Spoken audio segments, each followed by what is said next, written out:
Hi everyone, how's it going? Let me see if I got it. Yeah. Okay, so what I'm about to talk about is kind of gang stalking adjacent, but not really. Because what I'm going to get into is a trend that I've witnessed online. Um, there is a woman by the name of SlimKim who has gone online saying that she loves being skinny. Now, at first, when I saw that, I was like, okay.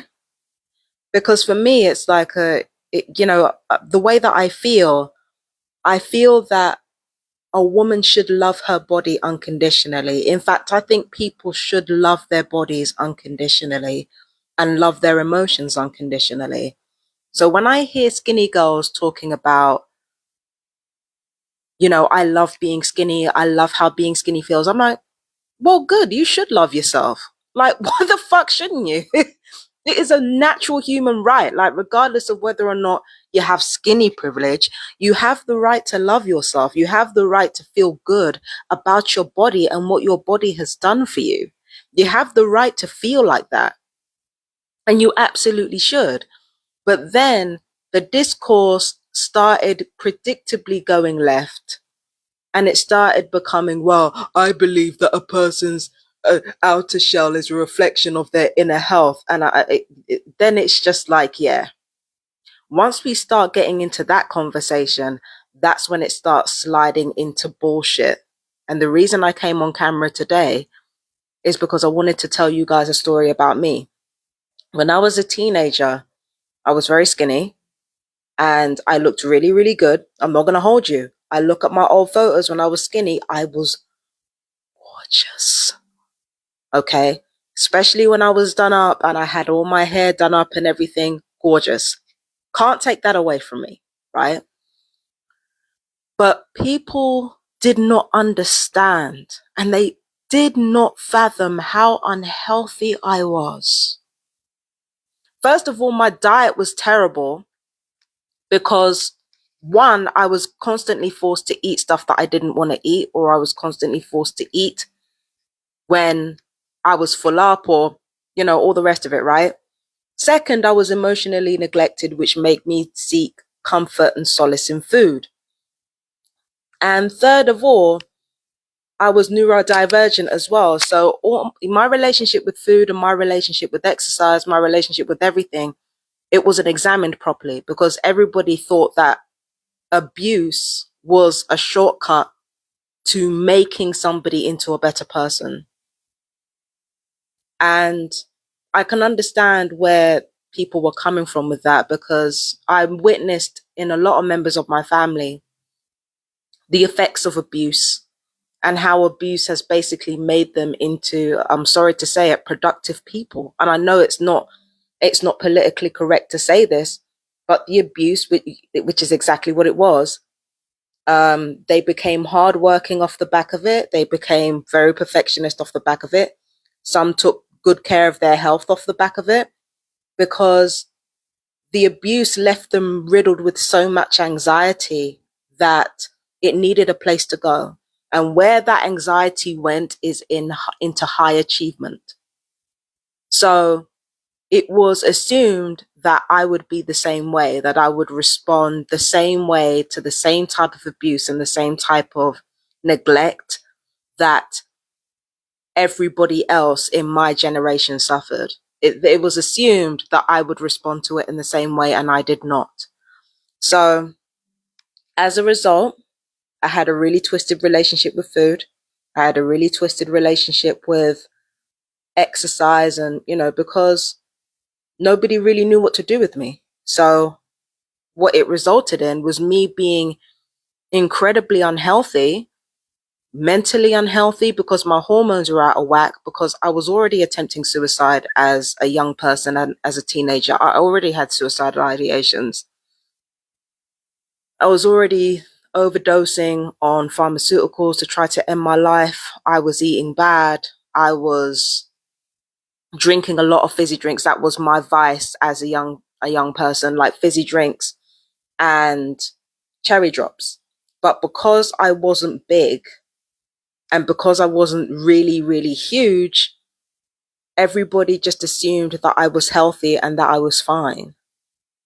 So when I hear people talking about how thinness is, a reflection of healthiness, I just think people are full of shit and they just want somebody to bully. Because I've lived that life. I've lived as a skinny person. I've lived as a conventionally attractive woman. I've seen how people treat you when you're conventionally attractive. They use you up and spit you out. They use you up and spit you out. And 9 times out of 10, they only want to be friends with you to be in close proximity to what they think they can get from you from being pretty. And I was never the most popular person, but because I was good looking, I was more popular then than I am now, arguably. But when you're pretty, people think that being thin and being pretty is equate to good health. And I'm thinking you have to look at so many other factors other than a person's outer weight here. You've got to look at so many other factors. Is that person being sexually abused? Are they being mentally abused? Are they being physically abused? Are they being ignored and neglected? What are their coping mechanisms? What are they eating? What are they drinking?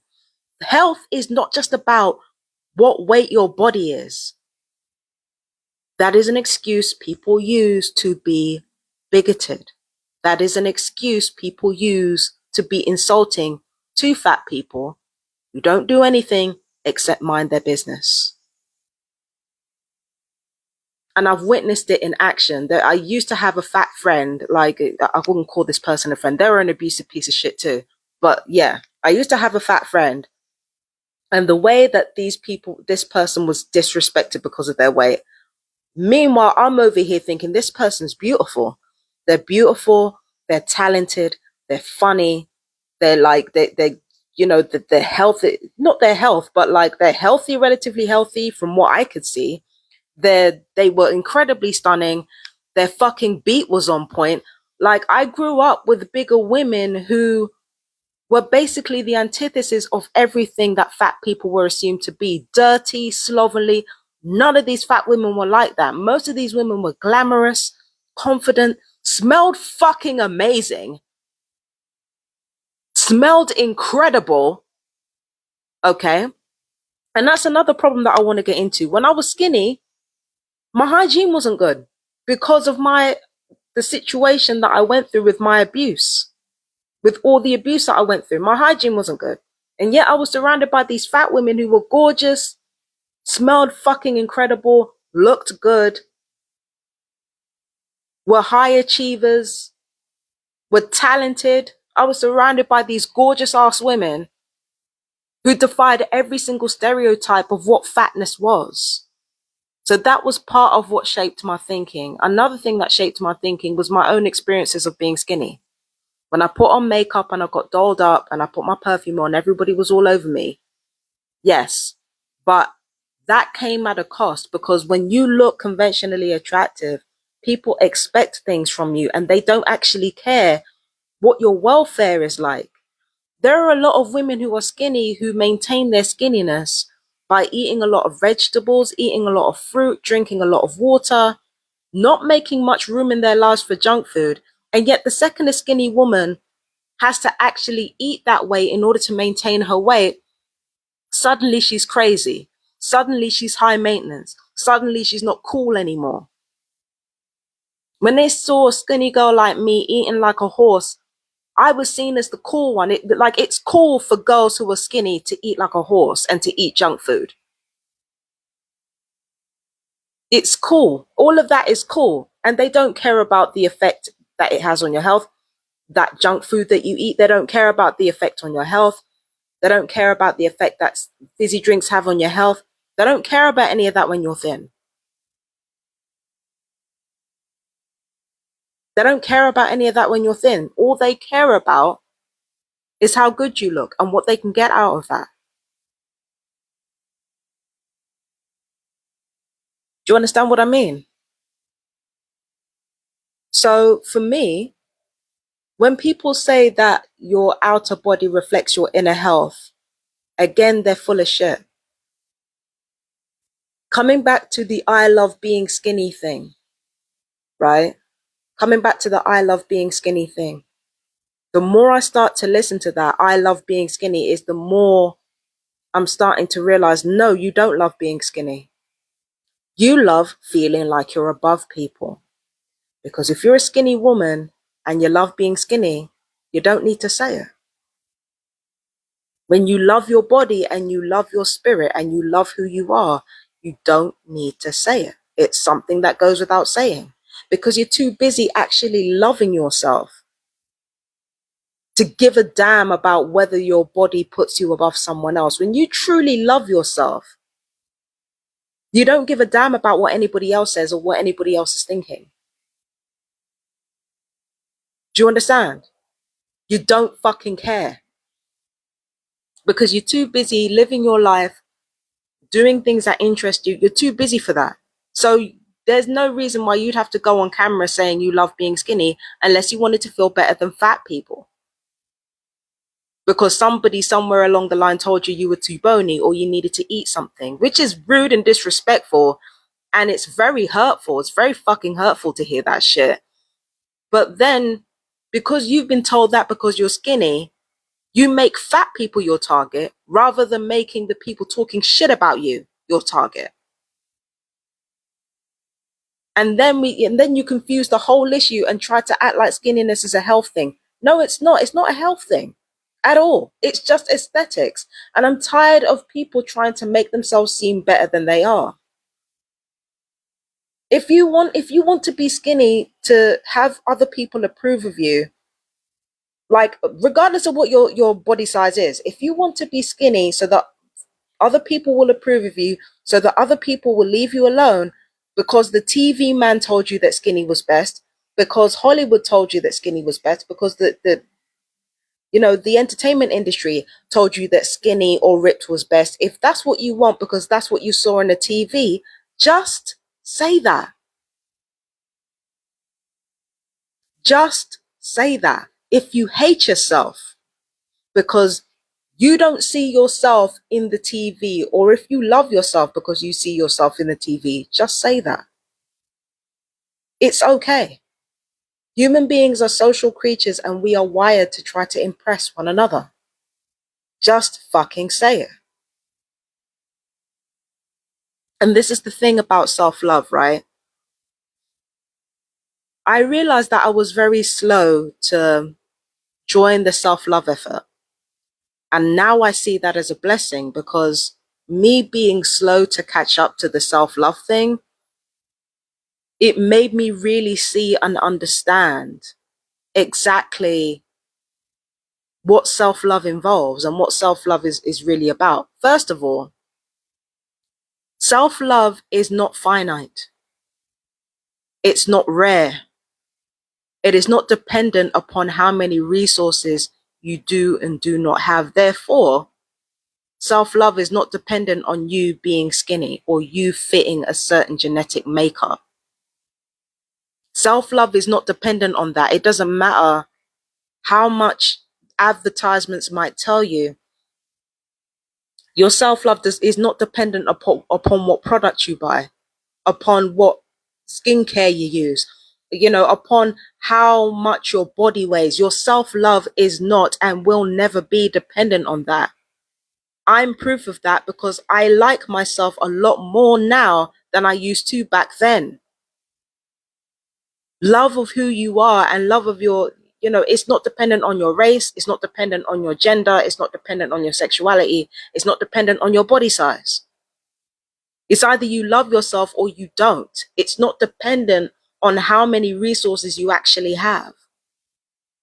But attaching self-love to consumerism, to the amount of consumerism it would take to be skinny, to the amount of consumerism it would take to have clear skin, shiny hair, all the rest of it, attaching your self-worth to how much money it would take for you to change yourself, it's a never-ending hamster wheel.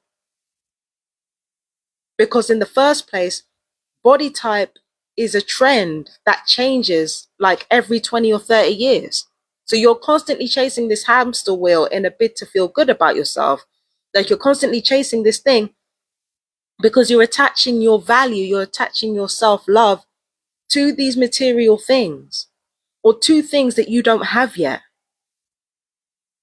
That's what you're attaching your self-love to. That's why you feel like self-love is finite. It's not fucking finite. There are billions of people on this planet. Every single one of us could have self-love, and there would still be more left over to spare, because it's self-love, and love itself is not finite at all.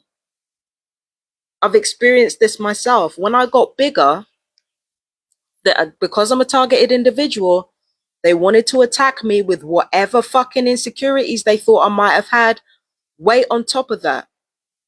But you're talking about the same person who was called a fucking queen on camera.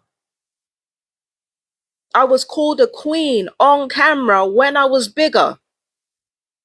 One of my worst trolls came online to tell me how good my bone structure was. I was fucking big when that happened. Nobody ever spoke to me like that when I was skinny. Nobody ever said that, people said I was pretty. Nobody ever called me a queen. Nobody ever called me a queen. I didn't have some of my worst enemies turning around and telling me that I was pretty. I never had any of that when I was fucking skinny. I had people say I was sexy and again, abusers, groomers, but I never had anybody calling me literal fucking royalty. That only happened when I was bigger.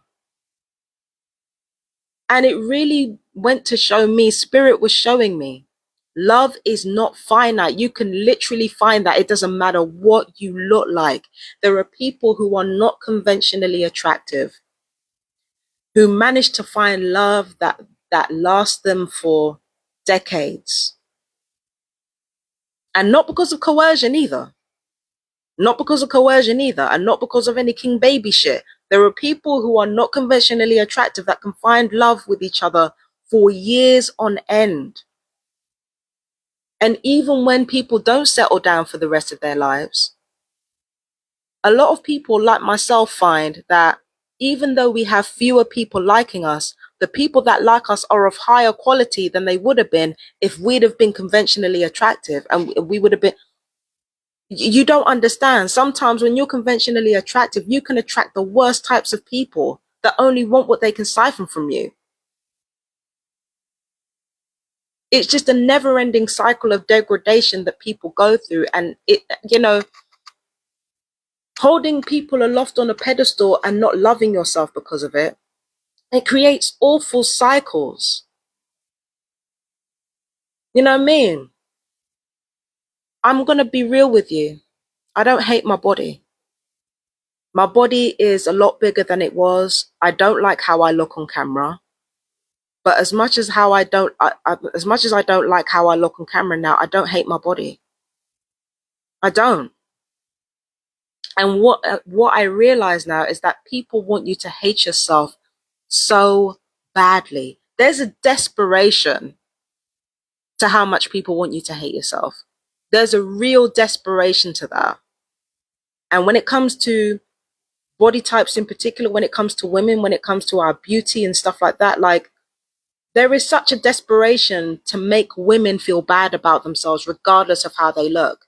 If they're beautiful and conventionally attractive, then people want to tear her down by either lying that she's not attractive, or telling her that she's fake, or that she's disingenuous, or that she's not intelligent. Like, if there's a woman that everybody approves of physically, then they want to tear her down by saying that she ain't shit.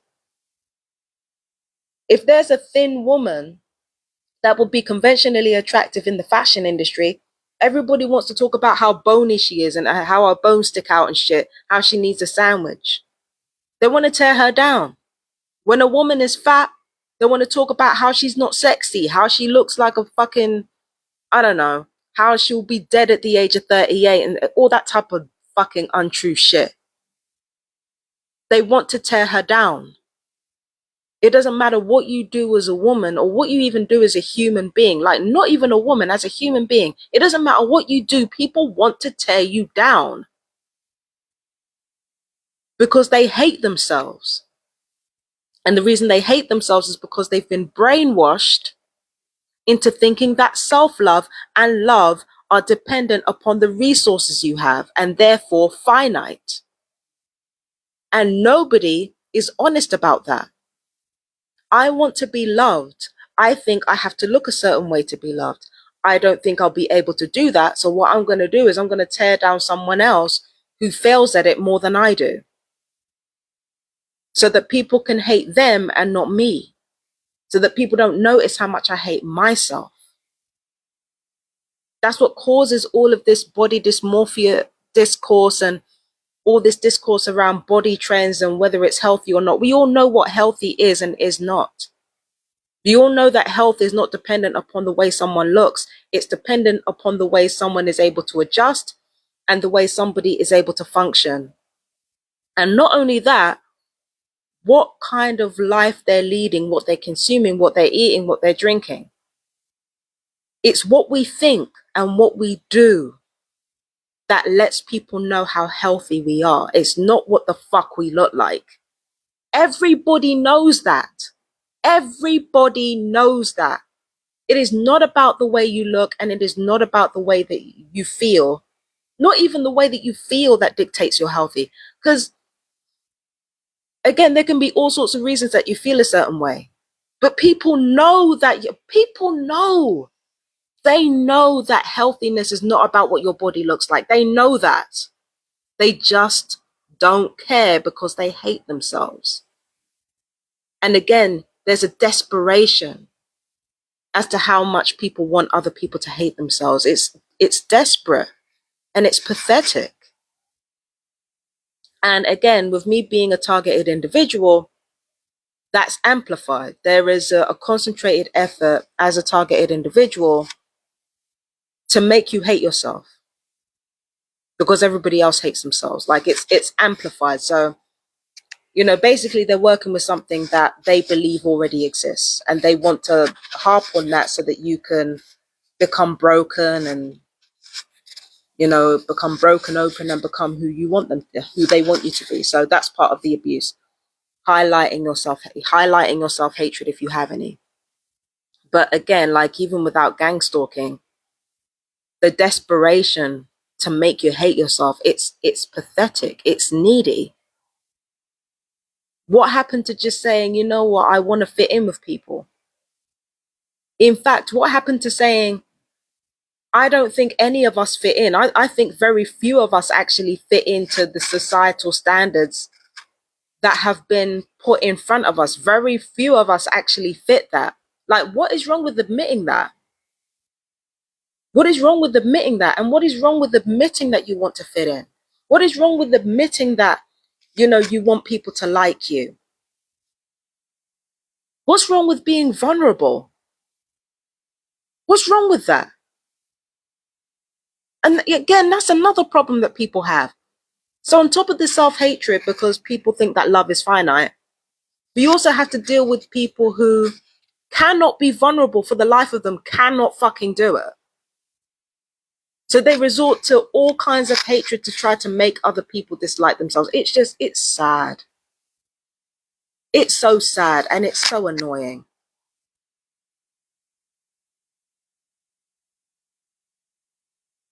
You know what I mean? If you want to be skinny and look good, be skinny and look good. For fuck's sake, get on with it. Get on with it. Stop using it as a power tool because you feel lonely and you feel like, so that you can feel like you have someone. Stop it. Get on with your skinny life. And if you're fat, get on with your fat life. If you're fucking mid-size, get on with your mid-size life. Leave people the fuck alone. Stop fucking trying to make people feel bad. And as women especially, we should be ashamed of our fucking selves. What are we doing? Revolving our whole identity around what men think of us. What are we doing over here? I don't care if you're fat, skinny, black, white, brown. I don't care what sexual orientation you are. You are the gateway to the fucking universe. Do better. But you're out here reducing yourself to a fucking ornament. You are the gateway to spirit. You are the gateway to life. How dare you? You are a naturally inbuilt leader and builder and creator, even if you don't have kids. And you want to reduce yourself to an ornament that people fawn over. How dare you do that?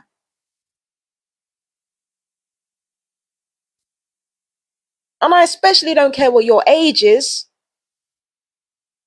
Older women are the truth. You need to respect yourselves more than that. And act like you have some goddamn sense. And to my trans people out there, don't think I'm leaving you out of this either. No, you need to do better too. Yeah, I'm dragging you into this. Since we want to be inclusive, I'm dragging you into it.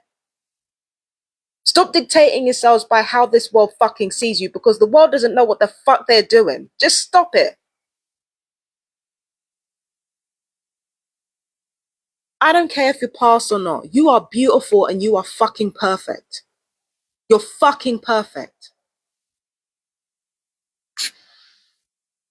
That's what the fuck you are. You are perfect.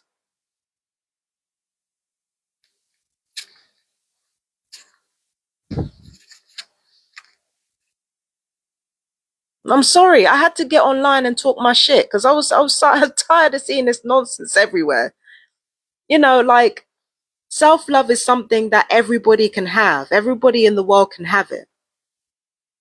Love is something that everybody in the world can have.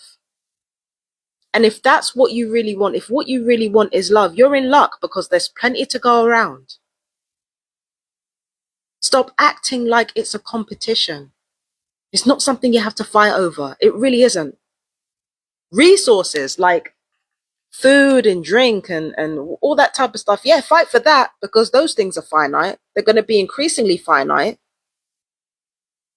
But love is not something you have to fight over. Please. Please. You know, and what worries me is how young girls are being dragged into the, like, in fact, young people in general. It worries me how young people are going to grow up and think that they should hate themselves in order to function, especially young girls. It worries me.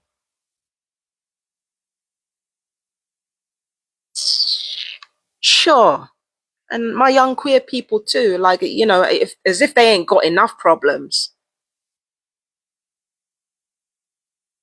Listen, self-love is not dependent on you remaining fixed physically, and it's not dependent upon you remaining fixed spiritually. The wonderful thing about love is that regardless of whether you look a certain way or whether you want to change how you look, it's always going to be there. And there's always going to be more than enough for you. That is the wonderful part of all of this. There's always going to be more than enough love to go around. It doesn't matter whether you let your body stay the way it is or if you want to lose weight or gain weight. The love is there and the love is infinite. And there is so much that you can gain so much from it because it never runs out. It never runs out. You know, it just changes. That's all it is. It just changes. It never runs out.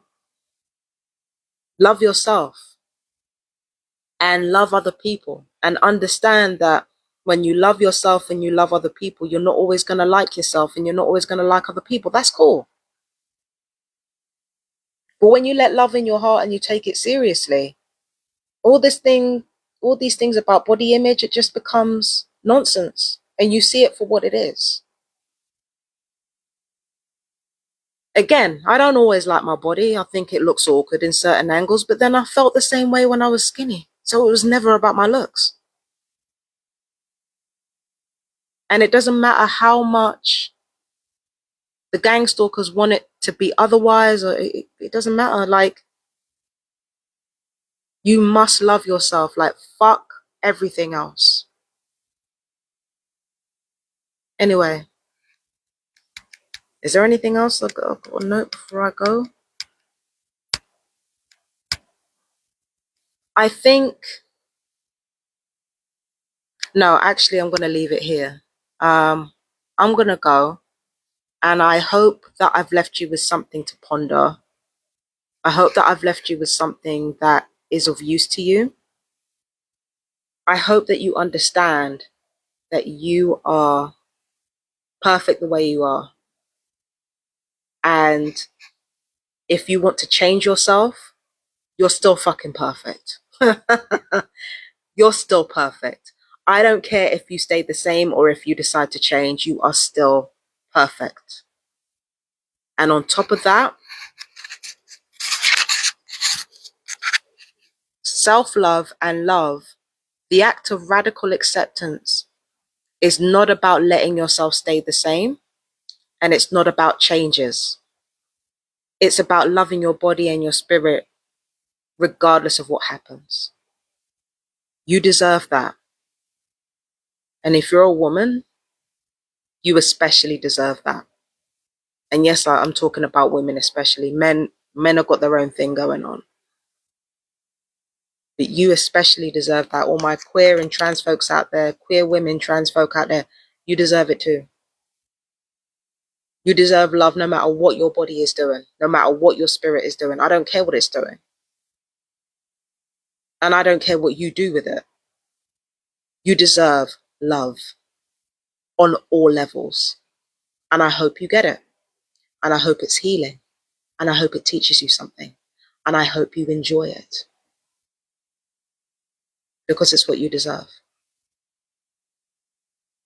And to my targeted individuals, I'm talking to you especially. Know that. Okay?